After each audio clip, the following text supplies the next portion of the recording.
카메라 센서는 우리의 눈과 같죠.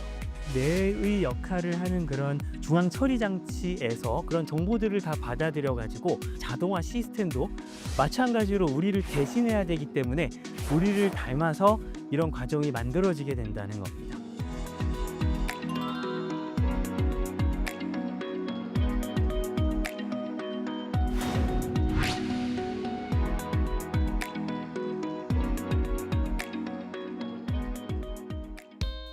자율주행이라고 하는 그 모빌리티 관점의 기술이 개발되는 것의 필요성을 우리가 같이 좀 살펴볼 수 있는 시간인과 동시에 우리 함께 해준 학생분들이 또 그런 과정을 좀 이해하고 다양한 분야에 좀 진출을 하게 되면 우리의 삶을 더 이롭게 만들 수 있을 거라고 생각합니다.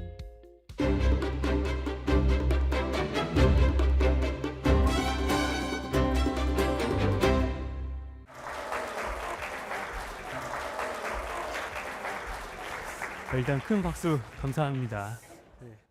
여러분들과 함께 나누고자 하는 오늘의 내용은 크게 인간 친화형이라고 하는 단어에 좀 집중을 하고 싶고요. 그리고 자율주행 모빌리티 기술이라고 하는 이제 몇 개의 단어가 합쳐져 있는 단어에 좀 집중을 하려고 합니다.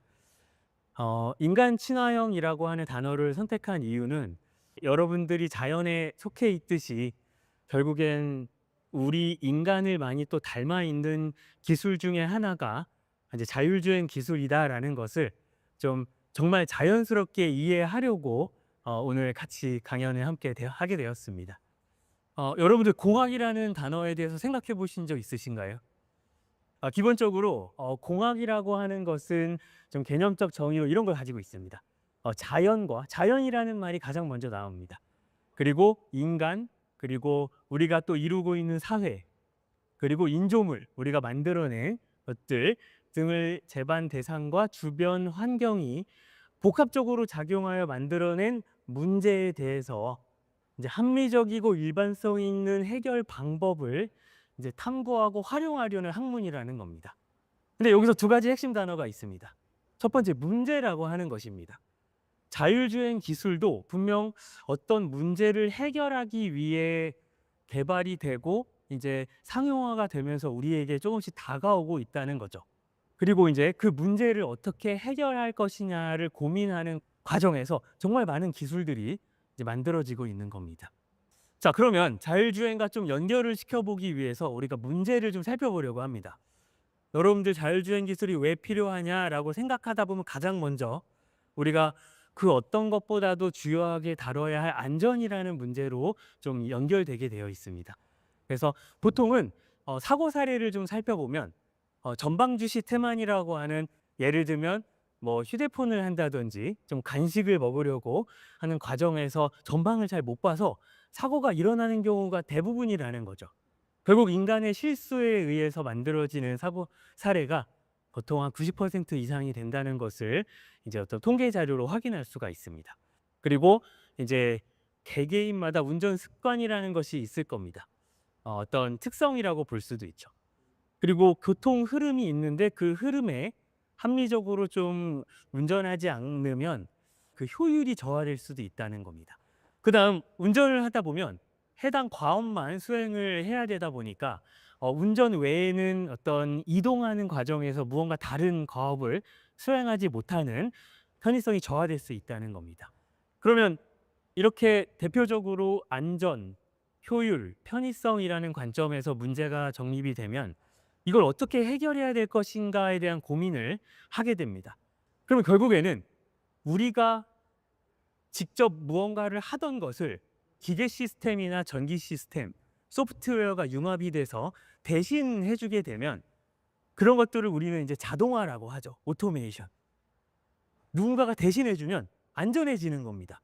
내가 운전하다가 졸아도 뭐 직접 대신 운전을 해주니까 자동화 된다면 사고 사례가 줄어들 수 있고요.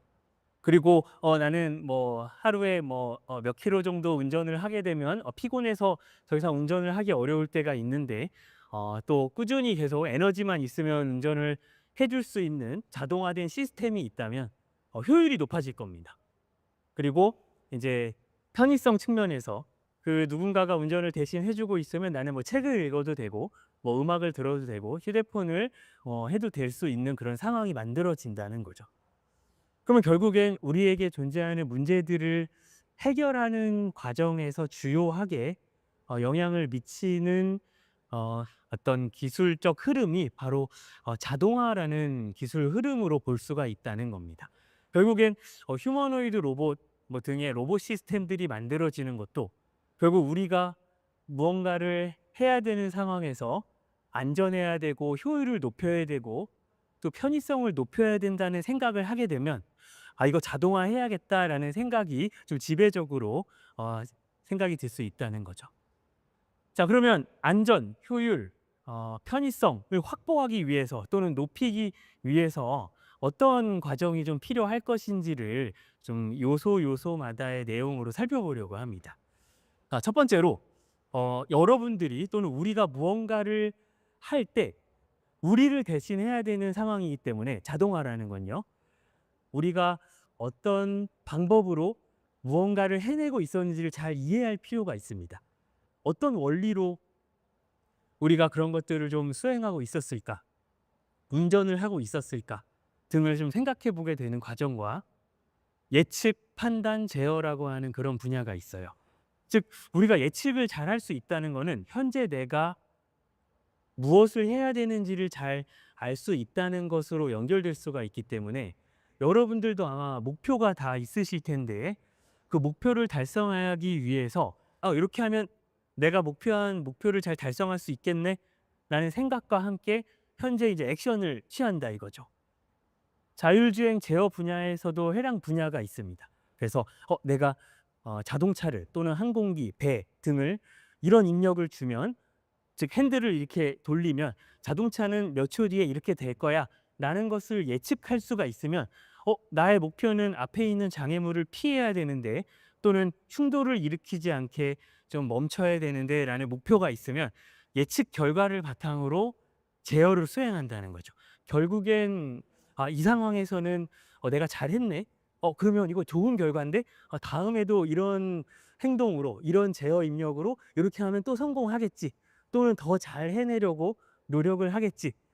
또는 결과가 내가 예상했던 것보다 크게 좋지 않으면 다음에는 좀 방법을 바꿔보자 라는 형식으로 점점 나은 결과로 나아가는 것처럼 자동화 시스템도 마찬가지로 우리를 대신해야 되기 때문에 우리를 닮아서 이런 과정이 만들어지게 된다는 겁니다. 자 그럼 하나씩 좀 살펴보도록 하겠습니다. 자율주행 모빌리티라는 구체적인 부분으로 넘어가기 전에 일반적으로 여러분들 그 축구를 하면서 여러분들 공을 차려고 하실 때 잘 생각을 해 볼게요. 공을 차려고 합니다. 그러면 여러분들은 일단 전반적으로 가장 먼저 색깔을 다 받아들이게 됩니다. 눈의 역할이죠. 그다음 뭐 촉각이나 등등의 감각기관, 소리 등을 이용해서 바람이 어느 쪽으로 불고 있네, 어떤 세기로 불어오고 있네 등등을 이제 인지를 하게 된다는 거죠.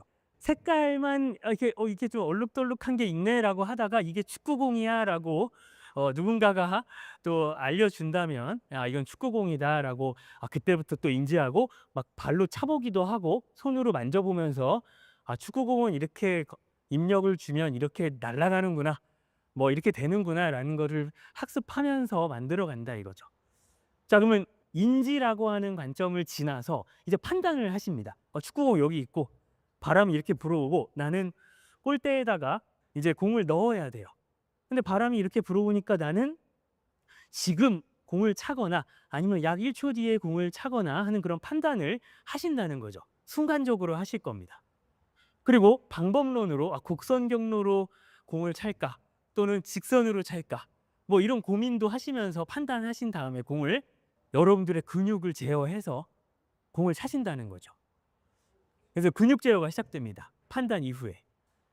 그래서 조금 분석을 해보자면 환경 정보를 이제 획득하고 이제 축구공이 이거다 뭐 상황을 좀 파악하고 뭐 목표 등을 설정하는 그런 인지 과정에서는 감각기관과 뇌가 역할을 담당하게 됩니다. 그리고 이제 판단을 하실 때도 뇌가 이제 또 판단을 하게 되는 거죠. 그리고 이제 제어를 하실 때는 이제 여러분들이 공을 차보시면서 입력을 주셨을 때 결과적으로 공이 어떻게 날아갈 것인지 움직일 것인지를 이미 여러분들은 자연스럽게 알고 계실 겁니다.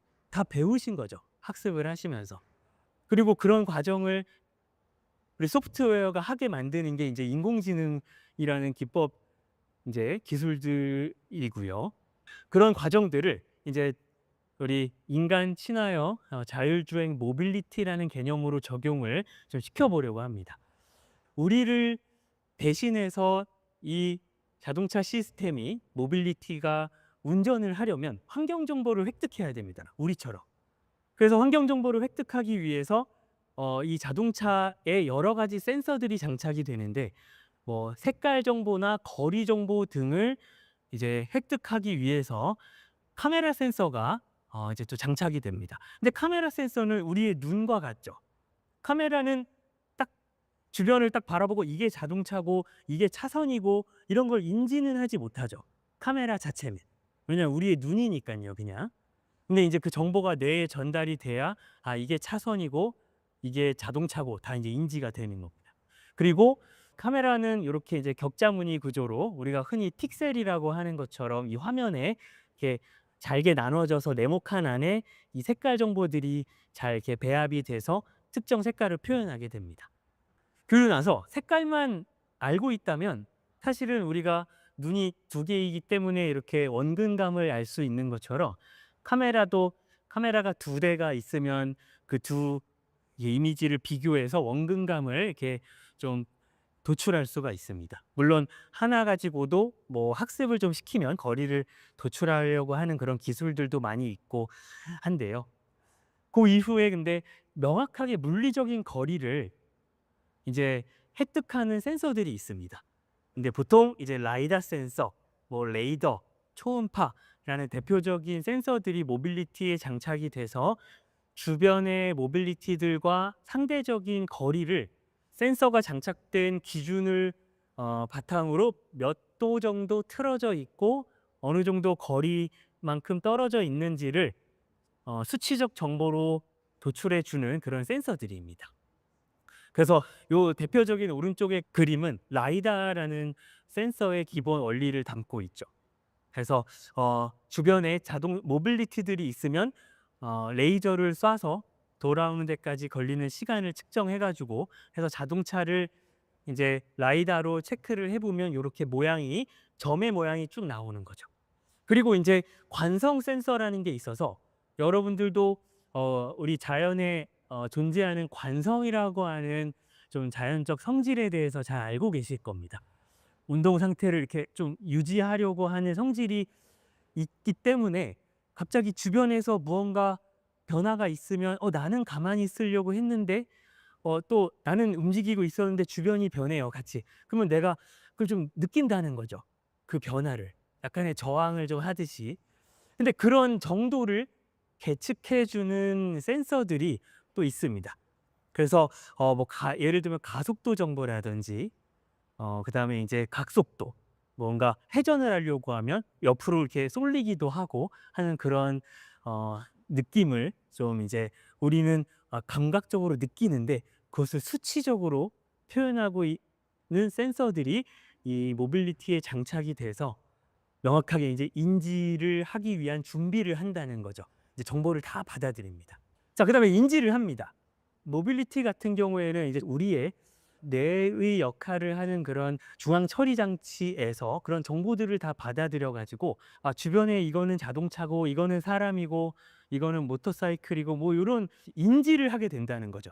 그리고 그런 인지를 하기 위한 많은 규칙과 방법론들이 많이 있는데 요즘에는 인제 상황이 너무 다양하다 보니까 인공지능 기술이 여러 가지 인지 기술로서 활용되는 경우가 많이 있습니다. 그래서 뭐 차선을 인지하기도 하고요.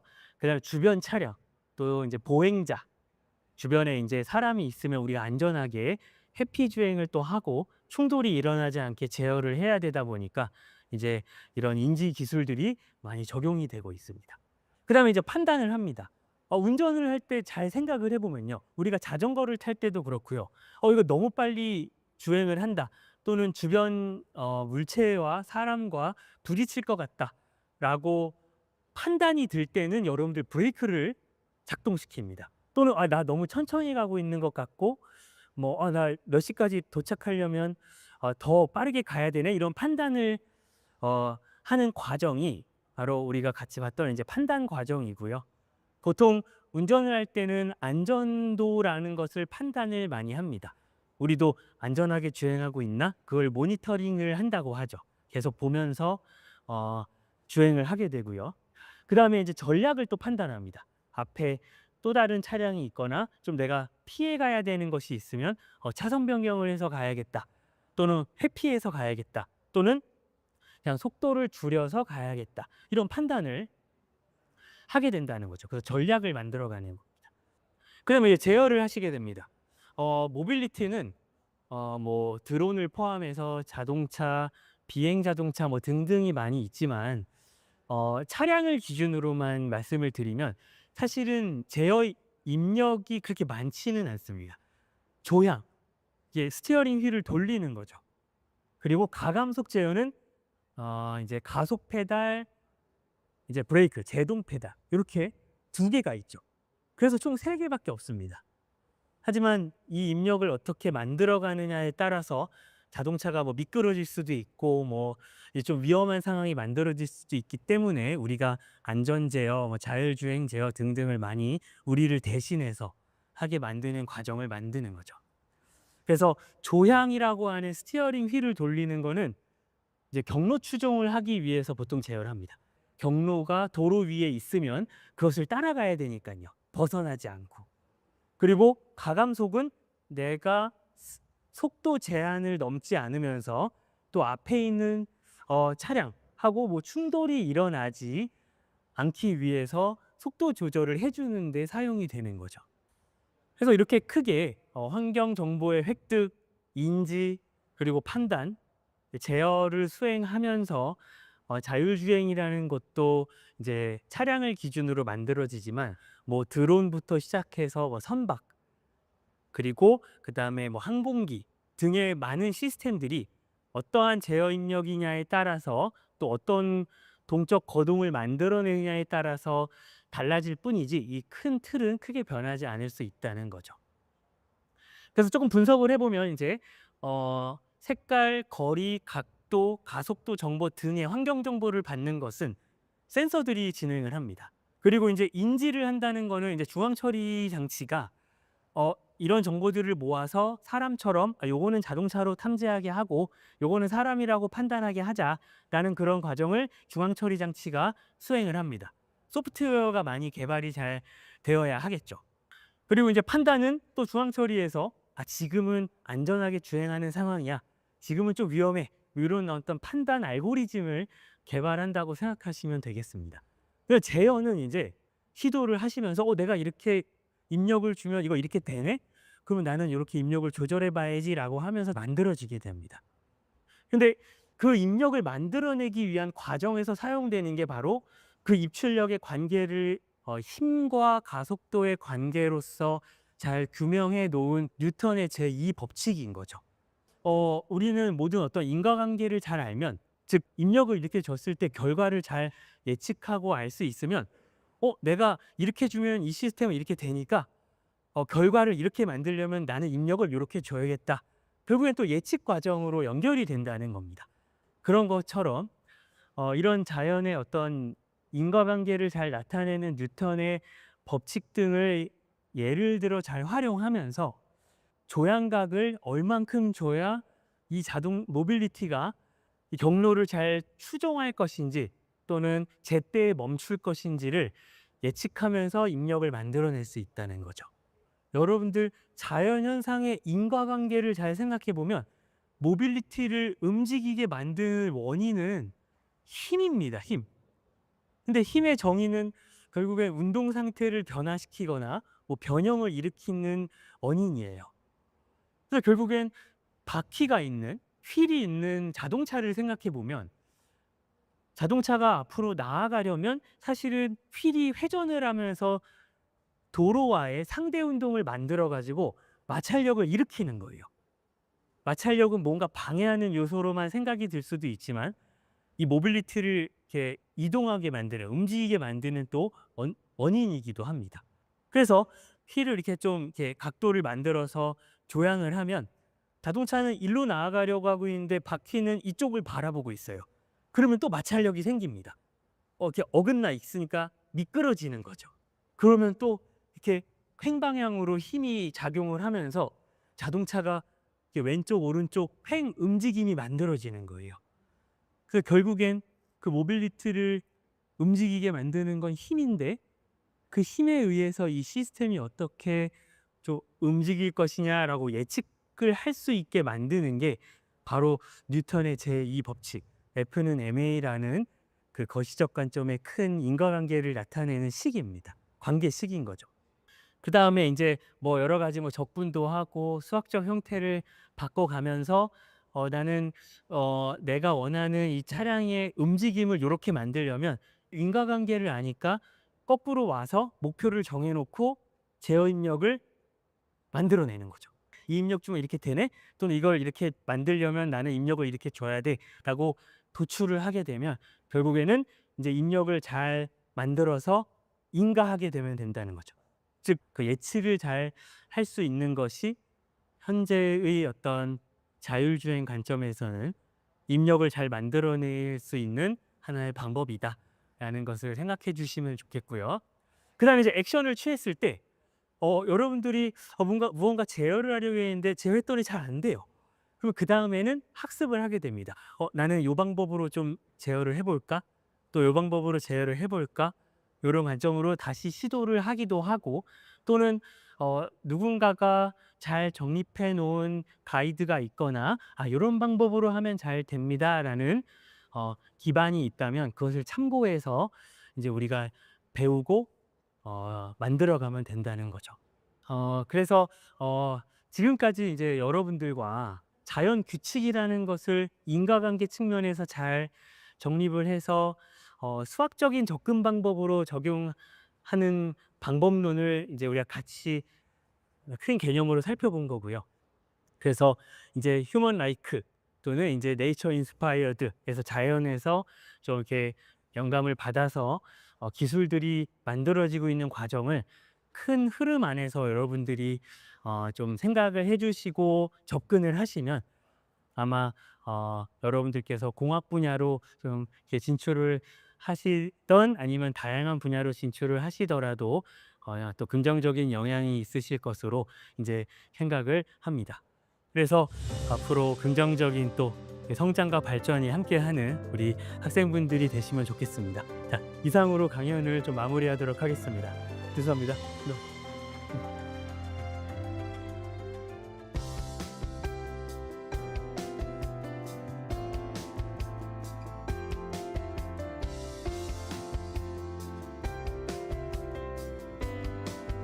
이번 강연을 들으면서 이제 미래의 교통 그런 발달이라든지 그런 거에 대해 알 수 있는 좋은 시간이었고요.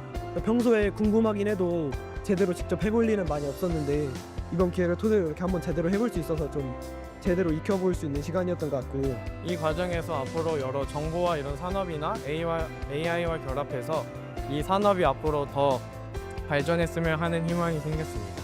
이거를 통해서 아이들이 조금 더 한 번 정도 진로에 대해서 조금 고민을 하는 시간이 되었었으면 좋겠다라는 작은 바람이 있습니다.